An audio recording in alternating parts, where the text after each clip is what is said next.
દાહોદમાં સામાજિક વનીકરણ વિભાગના નાયબ વન સંરક્ષકે અગમ્ય કારણોસર ઘરના બેડરૂમમાં રિવોલ્વરથી માથામાં ગોળી મારી આત્મહત્યા કરતા ખળભળાટ મચી જવા પામ્યો છે.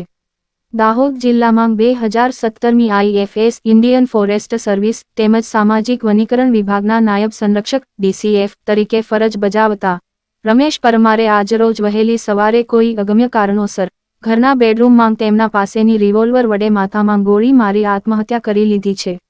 વન વિભાગના ઉચ્ચ અધિકારીએ કોઈ અગમ્ય કારણોસર પોતાની જાતને ગોળી મારી આત્મહત્યા કરી લેતા વન વિભાગ સહિત દાહોદ જિલ્લામાં ખળભળાટ મચી જવા પામ્યો છે.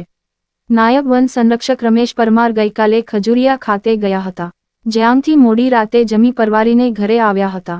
ત્યારબાદ આજે વહેલી સવારે અચાનક બંદૂકનો અવાજ સંભળાતા પરિવારજનો દોડી આવ્યા હતા અને તેઓ મૃત હાલતમાં જોવા મળતા સૌ કોઈ ડઘાઈ ગયા હતા. પરિવારજનોએ બૂમાબૂમ કરતા આસપાસના લોકો ઘટના સ્થળે દોડી આવ્યા હતા. ત્યારબાદ ઘટનાની જાણ દાહોદ એ ડિવિઝન પોલીસને થતા પોલીસ પણ ઘટના સ્થળે આવી પહોંચી હતી અને આ ઘટના સંદર્ભે વધુ તપાસ હાથ ધરી છે.